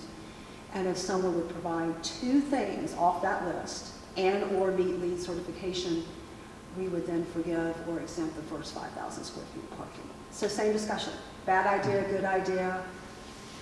Another way of incentivizing it, you don't think it's, and green and low impact development come directly from your community plan, is something that is a value for the community. I just had a question just in terms of the existing condition. Is the right of way typically at the back of the curb or back of sidewalk? In some cases, it's even a foot behind the sidewalk. Okay. Not in all cases. You are distinguished in that all over town, your road sections in terms of how they fit within the right of way are different. And I mean, there are like 5 different ones just in downtown. But it is typically in most places about a foot behind the sidewalk. So if I do the green incentives, I can build a 5,000 square foot building without a single parking spot? You could, theoretically. So But keep in it's hard mind, to imagine it in this district, because you got a 4-lane road, or at least 3-lane, where people are traveling at 35 to 45 miles an hour without any on-street parking. I'm just wondering where people would park if there's no on-street parking. this really and truly, let's frame our thinking a little bit different. We have always assumed, we being planners, myself included, that if you don't have a minimum parking requirement, someone is not going to build it. Reality is, 99% of the time, the market is going to demand parking especially in places like Fort Thomas where you don't have either on-street parking or a robust public transportation system. Let's keep in mind that you do have tank service up and down the corridor. Hopefully over time that service will then be actually expanded. So this is the one place in town where we can think about the fact that you do have some public transit availability today, hopefully with more into the future. And there are many communities who are actually looking at, we had a discussion a few minutes ago about minimums and maximum parking, completely not even requiring parking anymore, and allowing the marketplace to decide that, knowing that 99% of the time, people are going to build parking because the market demands it, unless you're in a place like New York or Chicago or those kinds of places. So in many ways, that's why I say this incentive is a small one, because if they need the parking, they're going to build it. The only thing that's going to prevent that would be what Dave said, which would be some sort of maximum requirement. So it's a small incentive, and it's sending much more of a signal than anything else, because I can guarantee you most developers today wouldn't even think about low-impact development and green development in Fort Thomas. It's just not something that they would even entertain as a part of their due diligence. But when they see that in the zoning code, they're thinking, oh my goodness, this is something that this community values, and maybe we need to think about working it in. The reason that I asked about the right-of-way width is, and historically people complained that the aesthetics of at least the southern portion of the corridor, that there are no street trees, there's no tree lawn, the sidewalks are not in the greatest of shape, they're not ADA compliant in some respects. That if you could incentivize in the future dedicating additional right-of-way for a wider sidewalk with a tree lawn, so if you had a street section that had a 5-foot strip of grass and then an 8-foot sidewalk where you plant street trees, assuming that the overhead utilities aren't too much of an issue. And I'm not saying you would force a property owner, but you could incentivize them if they dedicate X amount of frontage for public use. And again, you could have your gathering bench spots, but to think about that, because the street presence along Alexandria Pike from the YMCA to the south anyway, Right. and even farther north, but there's less pedestrian activity farther north. No possibility. Right.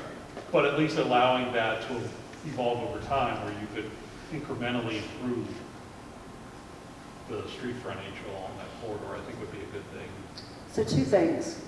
Yeah, the landscape standards will, if someone's going to have a major renovation or tear down, will require on the private property trees on the front. But your idea of additional right-of-way is a really good one. If we want, especially if you want to think about larger sidewalks and those kinds of things. So let me, because truthfully, because this is not a form-based district, I did not spend a lot of time looking at the width of the right-of-way and that kind of thing. So let me do that and come back to you. And we can continue this conversation about whether the incentive should be for low-impact development and green buildings, or whether it should be for what you're talking about, or whether we need to even maybe potentially bifurcate and have an incentive, one part of the corridor for something and the other part of the corridor for something else. So if you don't mind, can you delay? Yeah, no, I just want to throw out the idea. Okay. I came from Wixon, Michigan, which was a small, undeveloped town. I was on the planning commission there, and as buildings were going up, we actually required them to put a sidewalk in front of their buildings. We had no sidewalks on these roads. So that was a requirement. Even though there was lots empty next to them, they still had a sidewalk, and as more lots got built, then they connected the sidewalks.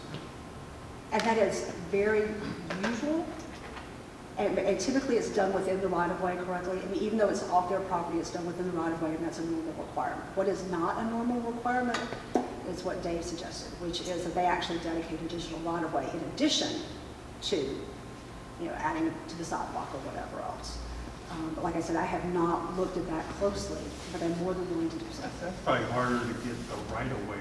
This property owner moves, okay, I'll do it. The next guy, I ain't gonna do it. It's gonna take a long time to get that right-of-way. You're talking several decades of If time. we want but trees out there, we need the city to basically dig some holes in the There's sidewalk. not enough work Put to do, trees that's the in. problem. Or work with the property owner. If you go to some of those people and say, okay, we want to put a tree here, we'll do it in there. you let us, give us a space to put a tree and 2 of them in your area. Well, Probably do that. we're focusing, actually, our tree commission is actually focusing more toward front yard tree plantings, Yeah. because the tree lawns aren't wide enough, and trees don't survive, they don't grow to their potential. So we're taking out trees as needed in those tree lawns, and incentivizing, trying to approach people about front yard tree plantings, having an incentive cost share program. So that is definitely something that we are interested in as a Tree City USA. But I think we do need to be careful as far as how we plant those, and that they're not adversely affecting sidewalks where we have sidewalk issues and things of that nature. And that's why I'm saying, you need the space. Yeah, I mean, this planning commission does have the latitude in many instances to regulate the setback. So if you say, listen, bring your building up, dedicate some space, you know, maybe that could be the happy medium as far as the actual development proposed, you know, when somebody comes and proposes something. Certainly you can require trees on the private property. It becomes a little more problematic to require someone to give their property. So we just have to structure that in a way that is less problematic. But I think it's worth looking at. I have a question on your, some of your setbacks are as little as 5 feet from the right of way, aren't they? No, not for the front, not for the front. And if Dave is correct that we need additional right-of-way, that we will have to look at some of those minimums and maximums. But yeah, we're not in any place, with the exception of downtown, allowing buildings that close to the right-of-way. So in the central business district, they can build it within 5 feet of the right of way. So today you could build it right on the sidewalk. But that's the new rule, 5 feet. Now, for what we're moving forward, within that orange area, for example, I would anticipate that would be the same case, that you would have buildings right up on the sidewalk. But what about the purple area? So in the purple area, I would anticipate, and again, this is all sort of a fluid conversation, that if it is a residential use, because you need some space between the sidewalk and a residential use, you need space, and then you also need height, that there will be setbacks. So instead of having a setback that is prescriptive and one size fits all for the entire district, we will then be varying it based on the building type. I mean, if you have the row houses within 5 feet of the right of way, there won't be room for trees, will there? Correct. So again, for a row house, you would need, I think we had proposed about 10 or 15 feet, depending upon the width of the right of way, as well as an increase in height of at least 18 inches above the sidewalk. Because if it's a residential use, you need that physical separation. So basically, you're going to take one of those big neighborhoods where you can put all the row houses together and there'll be no trees. So let's back up a little bit. The standards for the row houses are going to dictate not only where they sit on the lot in terms of setback, the number that can be attached. So if in your head you're seeing from about the Mason's Lodge, all the way to the bank, a row of row houses, that is not something that is being proposed at this time. There will be a limit on the number that can be attached. So And then there's a gap between them of some sort? Correct. So, gotcha. Correct. What's the limit? So, we can have that conversation. I mean, at this point, 10? I think because of the nature of your town, I think the limit needs to be 4. There are many places that will, and they differentiate between small row houses and large row houses, and the difference is the number that can be attached. And places that are more urban will allow 8 to 10 to be attached. That is not you, as I think of you. So I think the limit has to be no more than 4. And that's only one possible use, the row houses, correct? Correct. So in your mind, do you see somebody buying up these properties and is it going to be all row houses? Is that what's going to end up there? Is that what this is about? Is that what we really want as a city to be, is that what you want it to look like? No, not according to our planning thing. Nobody wanted row houses up there. That's not the charm of Fort Thomas. So I hate to beat this drum, but really and truly today, someone could tear all of those houses down and build one Highlander again. There is absolutely nothing within your code that would preclude that. So when you're making the new code, why don't you make it so, so it ends up the way the city wants it? That we don't, I understand it all. You hire a consultant to get ideas and they bring ideas in. But if truly the people, it needs to be the way the city of Fort Thomas wants their town to look. If you want all the streets to be lined with row houses and that's what you want, that's not the way I see Fort Thomas. It just, it's so bizarre to take somebody that doesn't live here and have them come in and decide As how Elisa to- stated, she has gone through our comprehensive plan that we adopted, and she's not creating these things. She's not making these things up. This is what the people, what is in that document. So this is something that she has, once again, not just pulled out of thin air, and it's in there. There's language in there to support it. And I understand that, but if you're about to make a change, so if you make a change, make sure that you're making it the way people want it. Absolutely. And it's have like I all said, more people. those ideas are in there, and there's a lot of different ideas. Everybody's not the same. Yeah, You know, that's the biggest, that's a big part of it too. Your thoughts, while we respect those, may be different from a lot of other people, and I think that is something that we have to weigh. It's not just because you're here, we're gonna make, listen to you individually. We have to weigh all that. Oh, I understand. I know, but we need more individuals up here. You understand, nobody knew about this, and you just called me yesterday. Well, I had no idea. We don't have enough We mentioned people. last month about the meetings, and these are regular meetings. This is gonna be every month. I in all understand likelihood. that, but had no idea the last one happened. We're not informed. Yeah, I can't We're believe telling you, there's we're so not few informed. people that you would think there'd be a lot more people. Yeah, that this is wanna- a big deal, really. I mean, you have over 16,000 people. I think a lot of folks This were is involved in that big. comprehensive plan process. Yes. Obviously, and I think that, once again, we can't spoon feed it to the public. We put it on our website, we can only do so much. We don't have this, there's only so much we can do. We just want to be informed about this. That's all we're saying.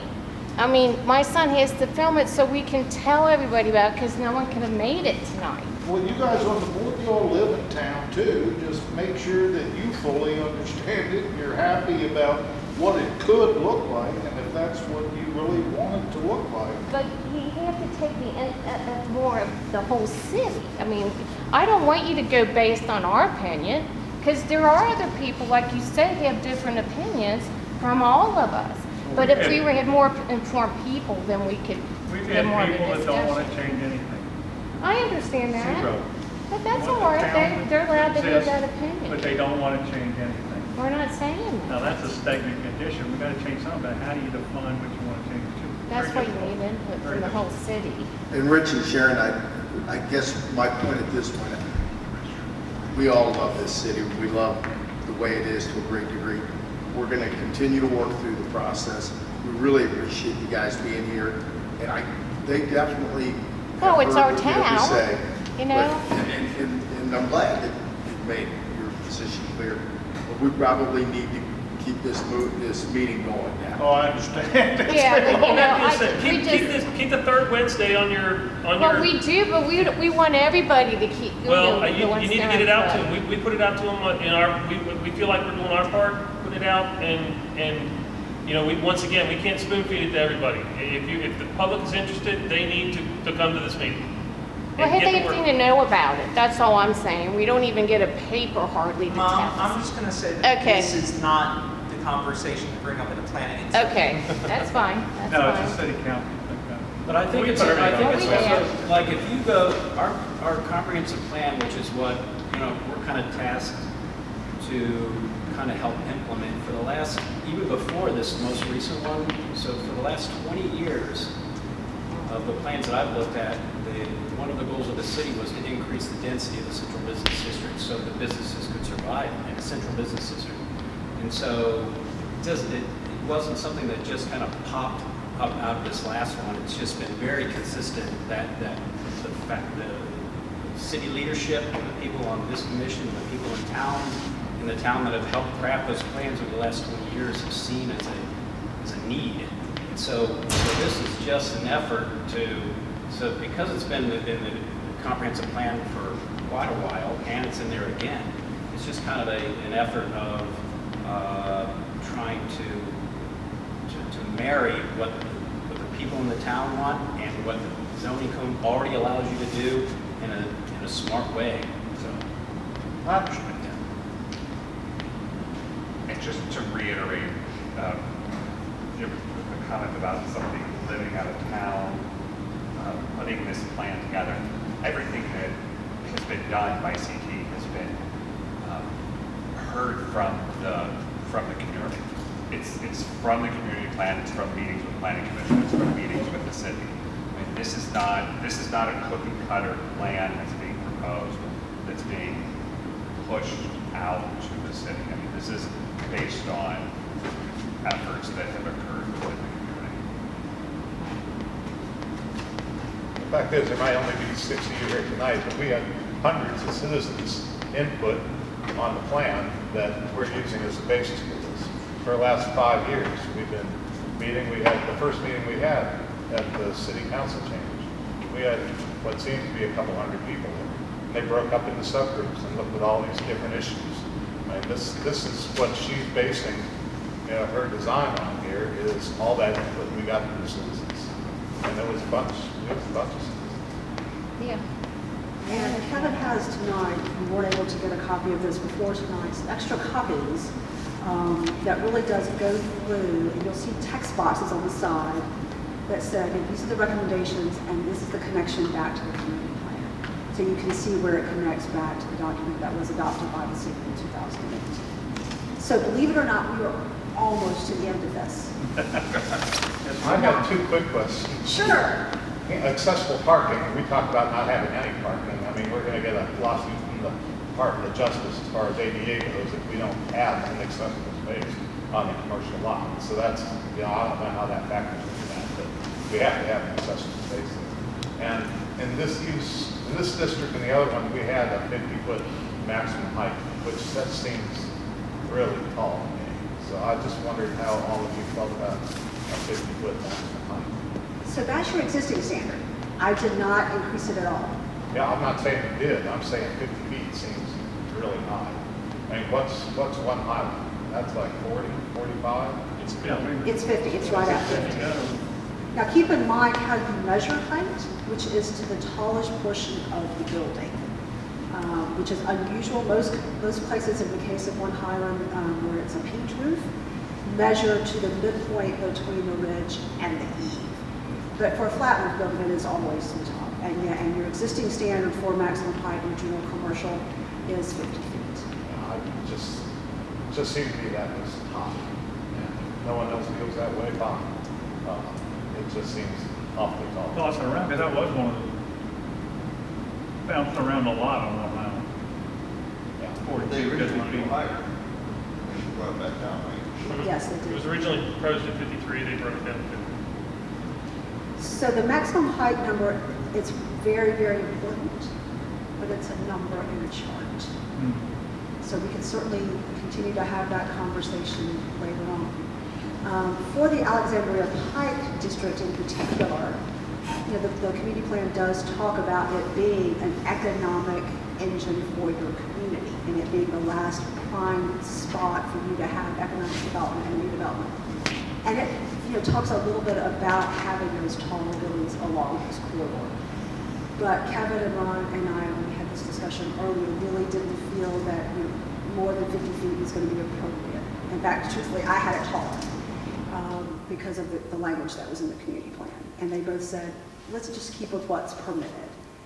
So let's, I can put that on the parking lot list, that we want to think about 50 feet. I guess what I'd be curious about is what is Newport and Highland Heights and Southgate allow? I don't know, let's find out. Well, and how many buildings we have at 50 feet, really, well, I don't think. Quite honestly, I think amongst those cities, we have the least desirable frontage. Probably. I'm sorry, I didn't hear you. I think amongst all those communities, I think we have the least economically desirable frontage compared to Newport and Highland Heights and Southgate because they have better access. So their demand would be higher, I would presume, although there is some panache, I guess, being Newport Hellas. But I would just be curious what their maximum height limit would be. What do you think the medical building is down at 471? It's probably more than 50, I would think. There might be. Oh, it's got to be more than 50. Southgate? Yeah, Southgate. Yeah, but I'll find out. I'll find out what their maximum height is. Yeah. And I'll see if it's changed, in the last few years or whatever else, and let you know. I mean, in the development of the Beverly Hills site might spur a little more development down through there, potentially, so. Potentially, And that was actually sort of in the back of my mind when I was thinking about redevelopment of Fort Thomas Plaza. You're going to have a concentrated group of people at that site, which you don't currently have. Topography is a big problem in Fort Thomas. It is, Yeah. that part's right there. It's a huge Really problem. Got a lot of land and none of it you can develop. Right. All right. The last conventional zoning district we're going to talk about is the Alexander Pike Corridor Residential District. These are all lots that front on Alexandria Pike, meaning the front of the house faces the corridor. So the residential communities that you see to the east and west are not included in this district because they front to interior streets. They do not front to the corridor. In the community plan, this whole area was designated as residential, as a corridor residential, and it was called out as an area that needed special treatment. So we are proposing this residential district in terms of land. And right now, they're all pretty much zoned R1C, which is just the highest density single family district. And what we are proposing is that we would continue to have single family and two family dwellings permitted by right, which are currently out there. And then we would have townhouses and multifamily uses as restricted uses. Again, those would have standards for things like lot width, lot area, how many units can be attached, where the buildings are oriented. Again, we are trying to make the corridor not just something that people pass through, so one of the design standards will be to have the buildings face the street. And then, so those would be what's proposed in terms of the residential uses in this district. And it is solely limited to what you see in blue. So again, we would have design standards that are tailored to the land use. And the townhouses and the multifamily dwellings would be reviewed by the design review board. Any questions on that before we move to the last slide? I was just curious, you got that one house there in Riverview, like that right near the US 27 marker there, and why are those not included? Because they front on Riverview Avenue, they do not front on Alexandria Pike. Yeah, you're right. All right, other proposed changes, sign regulations. Your sign regulations are not content neutral, which they have to be as a result of the Supreme Court case in 2015 called Reed versus the Town of Gilbert. This is one of the few places in your code where we're going to tear it up and start over again. Essentially, we will keep many of the maximum standards, but all of your standards that deal with content. Things that say, such as, can only have a name of a business that is located on this site. Can't do that anymore. Essentially, if you have to read the sign to figure out whether or not it conforms to the regulation, it is not content neutral and has to be changed. And we have no latitude on that. That is a result of that Supreme Court case. There was also a case that was heard from the Supreme Court in November of last year that deals with non-commercial and commercial speech. We will not have a result of that case till June. Nonetheless, I am proposing that we go ahead and deal with that because it's going to continue to be an issue. It was an issue sort of as a side of the Reed versus Gilbert. We need to update your cellular telecommunication regulations to deal with 5G, which is essentially small cell and mini cell facilities that we need to deal with. We are proposing some minor changes to your landscape parking and subdivision regulations. To the landscaping regulations, it's the things I talked a little bit about earlier tonight, street trees, those kinds of things. I call them street trees even though they will be on someone's private property. We will also be beefing up the screening regulations that you have between uses. Parking, we need to have express standards for off-site shared parking, those kinds of things. And then for your subdivision regulations, we will be making some changes there that are minor in nature as well. Things such as taking out the stormwater requirements and referencing sanitation district number 1, because those are the standards by which you use today. And then doing things like not allowing irregular lot lines, except in the case of flat lots. Any questions on that? And updating the typical section. And updating the typical sections. We have to do that. And all the Classic 1974. What's that? Our classic 1974. Sorry, as an engineer. And all the tables that go along with them. Yes, we will do that. All right, next steps. We will take the conversation that we had this evening and start moving into phase 2. Last month, we had a conversation about the residential districts. That was part 1. We talked about part 2 tonight in the diagnostic report. I'll make the changes we discussed, combine them into one document, give them to Kevin, and then we will move on to phase 2, which is that blueprint where we start actually fleshing out some regulations. So the conversation isn't nearly over.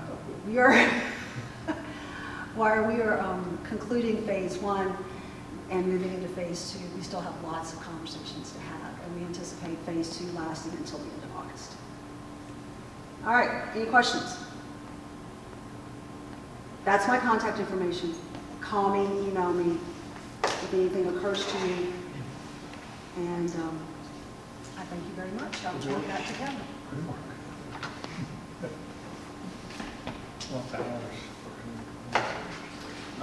Dan, if there's nothing else, I don't know if you want to make or ask for a motion for adjournment. Got a motion for, Motion to adjourn. second? All in favor? Aye. We're adjourned. Thank y'all.